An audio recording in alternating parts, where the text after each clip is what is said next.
جتنی خوبصورت ہو، جتنی دل فریب ہو، اتنا ہی اس کا رنگ ہوتا ہے۔ اب عقبہ بن عامر رضی اللہ تعالیٰ عنہ کیا کرتے ہیں؟ جب انہیں حضور سے کوئی مسئلہ پوچھنا ہوتا ہے تو وہ کیا کرتے ہیں؟ وہ قریب آتے ہیں، حضور کے ہاتھوں پہ آ کے ہاتھ رکھ دیتے ہیں۔ یہ اس بات کا اظہار ہے، یہ اپنی بےتاب تمناؤں کا اظہار ہے کہ حضور یہ سوالی در پہ کھڑا ہے، جھولی میں خیرات ڈال دیجیے۔ اچھا، حضرت عقبہ بن عامر کہتے ہیں کہ یہ تو میرا انداز تھا حضور کے پوچھنے کا، ایک دن حضور کا جی آیا مجھے کچھ بتائیں، تو حضور میرے نیڑے آئے اور میرے ہاتھوں پہ ہاتھ رکھے۔ اللہ اکبر، جس طرح تو پوچھتا ہے میں بھی تجھے ایسے ہی بتاؤں، کوئی ایسا کریم بھی ہوگا؟ اللہ اکبر۔ عقبہ بن عامر رضی اللہ تعالیٰ عنہ سے مروی یہ روایت سنی، کہتے ہیں کہ اللہ کے محبوب مجھے 3 چیزیں ارشاد فرمائیں، ذل من قطع، جو تجھ سے قطع تعلق ہی کرے اس سے تعلق جوڑ، وعد من حرمک، اور جو تجھے محروم رکھے تو اس کی جھولیاں بھر دے، واعف عمن ظلمک، اور جو تیرے پہ ظلم کرے تو اسے معاف کر دے۔ حضور نے 3 چیزیں قسم کر کے کہی، اور اس میں سے ایک چیز حضور نے فرمایا میں محمد صلی اللہ علیہ وآلہ وسلم رب کی قسم کر کے کہتا ہوں کہ اگر تم معاف کرو گے تو تمہاری عزت میں فرق نہیں پڑے گا۔ فرمایا پھر ایک دن میں حضور کے پاس آیا، حضور نے پھر مجھے فرمایا سنو 3 چیزیں حضور نے کہی، اس زبان کو قابو میں کرو، دوسری چیز حضور نے فرمایا اپنے گناہوں پہ رویا کرو، اور تیسری چیز حضور نے مجھے فرمائی کہ اے عقبہ بن عامر گھر میں بیٹھ جایا کرو، گھر میں لگ کے فتنے نمودار ہو جائیں تو پھر گھر میں بیٹھ جانے میں آتا، جب فتنے چاروں طرف چل رہے ہو تو پھر آپ تنہائی اور گوشہ نشینی اختیار کر لیں۔ حضور نے فرمایا قرب قیامت میں جو ہے وہ بھاگنے والے سے چلنے والا، اور چلنے والے سے کھڑا ہونے والا، اور کھڑا ہونے والے سے بیٹھنے والا، اور بیٹھنے والے سے لیٹنے والا۔ اللہ اکبر۔ حضرت انس بن مالک رضی اللہ تعالیٰ عنہ فرماتے ہیں کہ میں نے رسول کریم صلی اللہ علیہ وآلہ وسلم سے سنا، جو شخص یہ چاہتا ہے کہ اس کی عمر میں برکت ہو اور اس کے رزق میں برکت ہو تو وہ صلہ رحمی کرے، وہ رشتہ داروں کے ساتھ سلوک اچھا کرے۔ اب ہر بندہ چاہتا ہے میرے رزق میں برکت ہو، ہر بندہ یہ چاہتا ہے میری عمر لمبی ہو، صحت والی لمبی زندگی پاؤں، ہر بندے کی یہ آرزو ہے۔ فرمایا یہ 2 چیزیں جو چاہے تو اسے کیا کرنا چاہیے؟ رشتہ داروں کے ساتھ سلوک اچھا کرے، ان کا سلوک۔ 2 لوگوں نے کاروبار کیا مل کے، ایک بوڑھا شخص تھا اور ایک نوجوان تھا۔ نوجوان جو تھا اس کے بچے تھے اور بوڑھا فارغ البال تھا، اس کی بس ایک بیوی اور وہ بات ختم۔ آج کل تو جو معاشیات کے ماہرین ہیں وہ سبق یہ دیتے ہیں کہ کسی سے مل کے کاروبار نہ کرو، تھوڑا کر لینا، مل کے نہ کرو۔ لیکن ایک زمانہ تھا کہ مل کے کاروبار کیے جاتے تھے اور برکت بھی ہوتی تھی۔ کاروبار انہوں نے کیا، کھیتی باڑی، تو جب کھیتی پک گئی اور اناج کے ڈھیر لگ گئے تو اناج کو 2 برابر حصوں میں تقسیم کر دیا اور کہا کہ ایسا کرتے ہیں کہ ایک مرتبہ اپنے اناج سے کچھ گندم اٹھا کر کے آپ گھر پھینک آئیں اور میں یہاں پہرا دوں، اور پھر میری باری ہو میں پھینک آؤں اور آپ پہرا دیں۔ تو باری باری سے کی گندم سے، غلے سے کچھ حصہ اٹھا کے گھر چھوڑنے گیا تو جوان نے سوچا میں تو جوان ہوں، میرا غلہ سال سے پہلے ختم بھی ہو جائے گا تو مزدوری کر کے بچوں کا پیٹ پال لوں گا، لیکن بوڑھا کیا کرے گا؟ اس نے اپنے حصے سے تھوڑا سا حصہ اس کی جانب دیا۔ یہ ہے احساس، یہ ہے احسان۔ خیر اب بوڑھا بیٹھا اور یہ کوئی تھوڑا سا سامان اٹھا کر کے اپنے گھر منتقل کرنے گیا تو بوڑھے نے سوچا ہم تو 2 گھر کے فرد ہیں، ہم تو جیسے بھی گزر اوقات کے سال سے پہلے ختم ہو گیا، چھوٹے چھوٹے اس کے بچے، یہ کیا کرے گا؟ اس نے اپنے ڈھیر سے تھوڑا سا سرکا کے اس کی جانب، اب ایک پھیرا وہ لے کے جاتا، ایک پھیرا یہ لے کے جاتا، جب وہ جاتا تو یہ اپنی جانب سے ادھر کر دیتا، جب وہ جاتا تو وہ اپنی جانب سے ادھر کر دیتا۔ دونوں کے گھر بھر گئے لیکن غلے کے ڈھیر بھی ختم نہیں ہوئے۔ یہ ہے احسان۔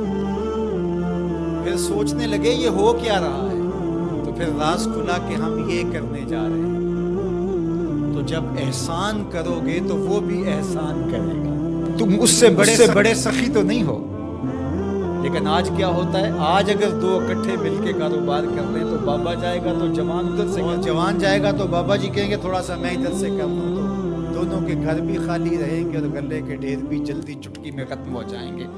اس فرمایا جو اللہ اور پچھلے دن پر ایمان لائے اس کو چاہیے کہ وہ کلمہ خیر کہے یا پھر خاموش رہے۔ ان من خیارکم احسنکم اخلاقا، فرمایا تم میں سب سے افضل وہ ہے جو خلق کے اعتبار سے سب سے زیادہ اچھا ہے۔ فضل و شرف کا سبب اچھے اخلاق کا ہونا ہے۔ حضور نے ارشاد فرمایا قیامت کے دن میزان پر جو اعمال رکھے جائیں گے سب سے زیادہ وزن جس عمل کا ہوگا وہ حسن خلق کا ہوگا۔ اور اللہ تعالیٰ جل شانہ جو ہے وہ دشمنی رکھتا ہے فحش گو سے اور بیہودہ گو سے۔ اللہ اکبر۔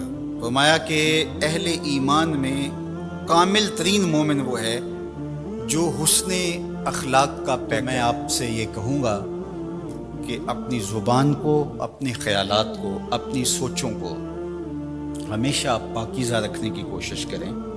ظاہر ہے اس زندگی میں رہتے ہوئے سارے لوگ آپ سے متفق نہیں ہوں گے۔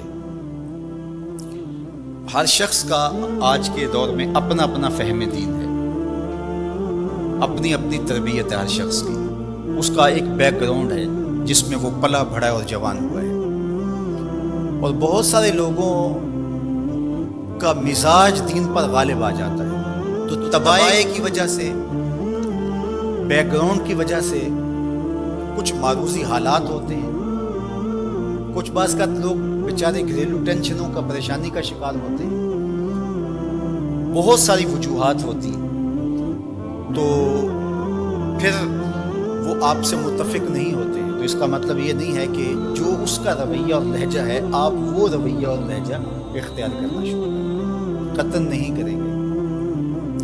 آپ اپنے لہجے کو اسی طرح مزین رکھیں جس طرح حضور کے خلق کریمانہ کی ادا ہوتی ہے۔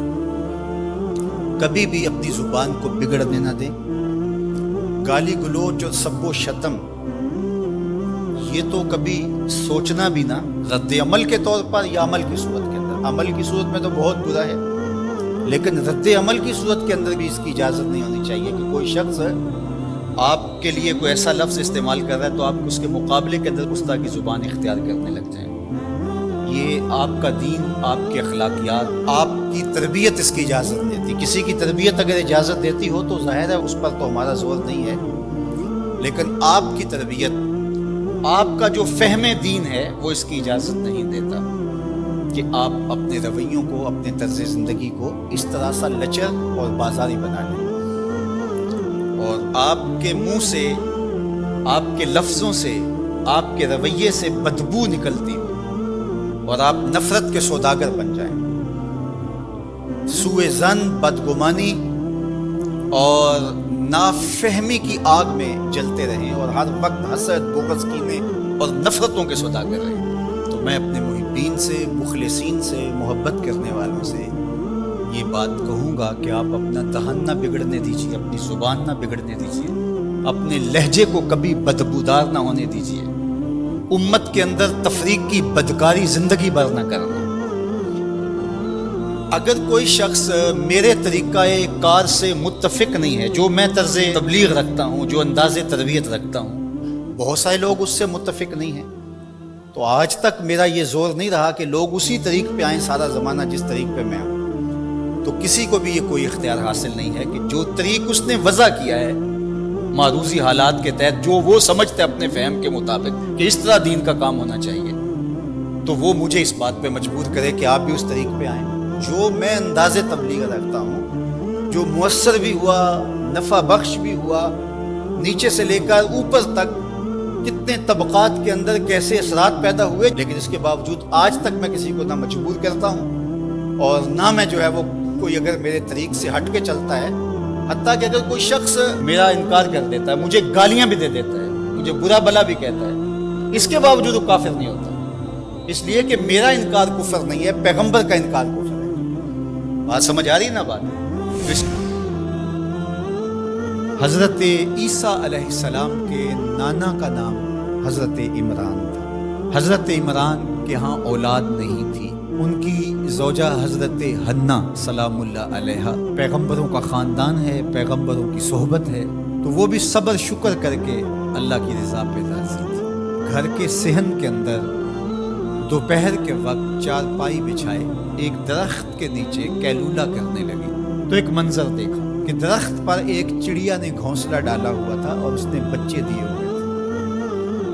وہ کہیں سے اڑ کے جا کے دانہ اٹھا کے لاتی اور بچہ چونچ کھولتا اور ماں اس کی چونچ میں دانہ ڈالتی۔ چڑیا کے بچے کے ساتھ چڑیا کی محبت کو دیکھا تو حضرت حنا کا دل چوٹ کھا گیا اور بارگاہ عزتی میں عرض کی، مالک تو نے جانوروں کو بھی بچے دیے ہیں اور وہ ان سے پیار کر رہے ہیں، تیرے دربار میں کیا کمی ہے اگر تو مجھے اولاد عطا کر دے۔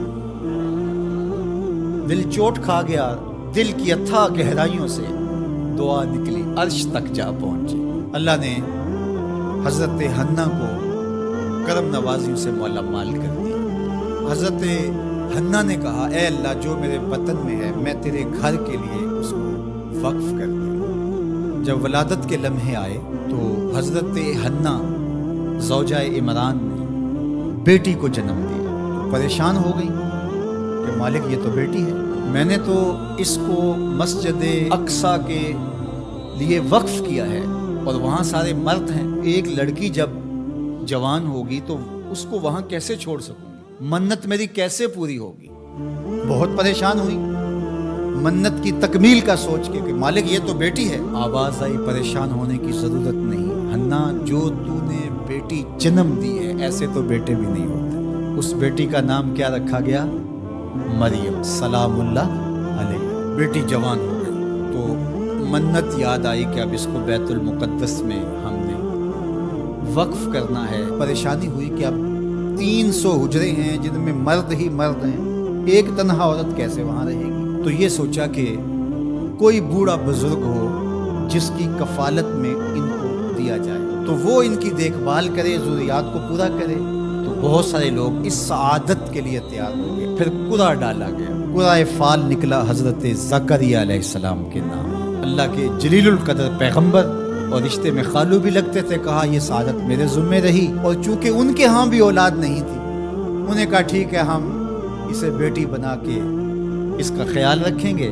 حضرت زکریا علیہ السلام نے ایک حجرہ مختص کیا حضرت مریم کے لیے اور ان کی ضروریات کو پورا کرتے، کھانا دیتے۔ جب کہیں جانا ہوتا تو حجرے کو باہر سے تالا لگا کے چلے جاتے، افطار کے وقت یا رات ہو گئے ہیں تو سحری کے وقت پھر آ جاتے۔ ایک دن حضرت زکریا علیہ السلام تالا لگا کے کہیں گئے کام، واپس آتے ہوئے دیر ہو گئی اور افطار کے لمحے گزر گئے، بہت پریشان ہوئے۔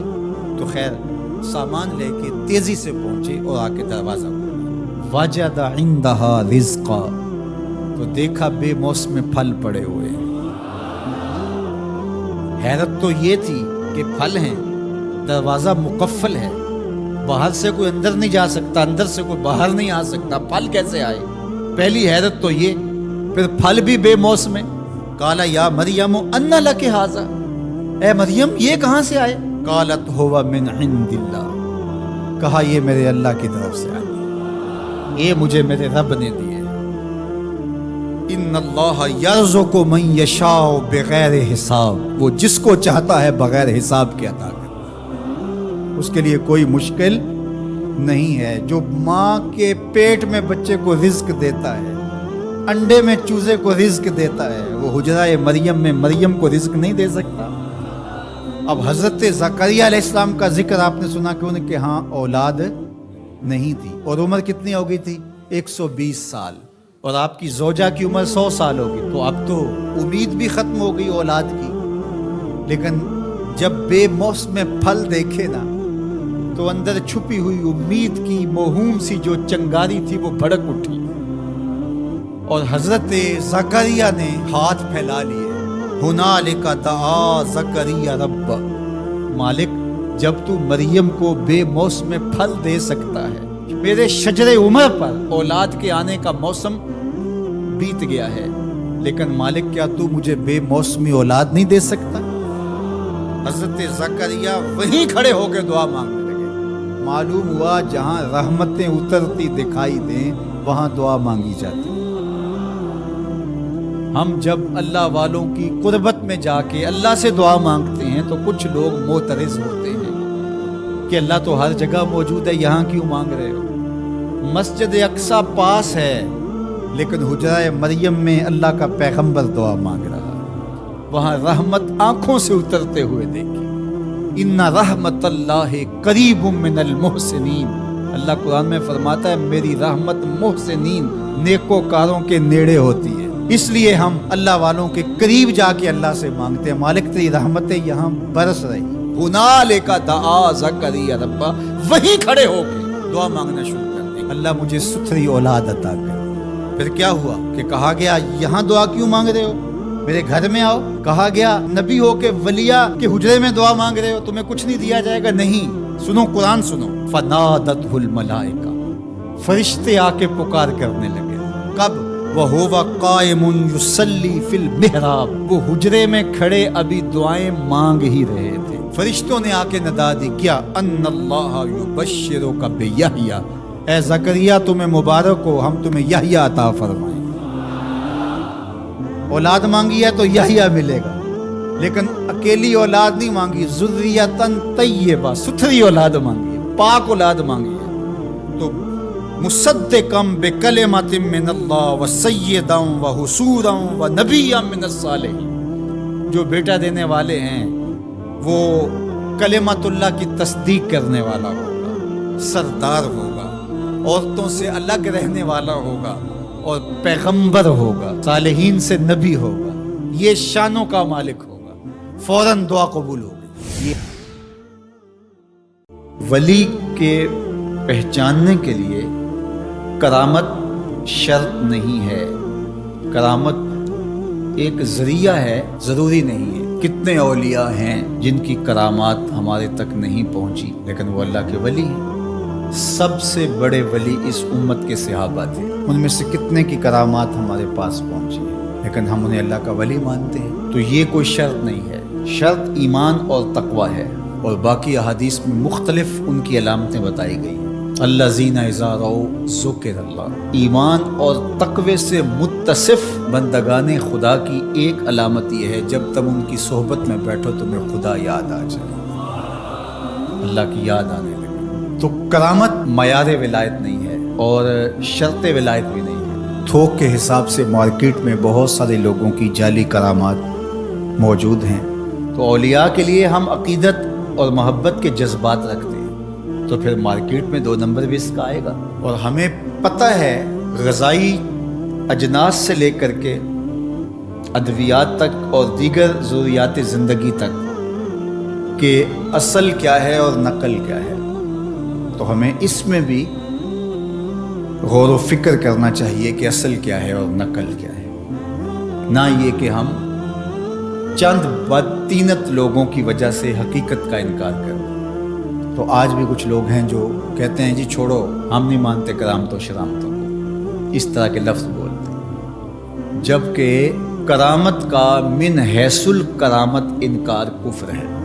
اگر کوئی کہے میں کرامت کو ہی نہیں مانتا تو یہ کفر ہے۔ وہ کرامتیں جن کا بیان قرآن مجید میں موجود ہے، جس طرح آصف بن برخیہ کا تخت بلقیس لانا، حضرت مریم سلام اللہ علیہا کے حجرے میں بے موسم پھلوں کا آنا، اصحاب کہف کا 300 سے زائد سال کا عرصہ سوئے رہنا کھائے پیے بغیر، اور رب ان کی کروٹیں بھی بدلتا رہا، یہ قرآن میں مذکور ہے۔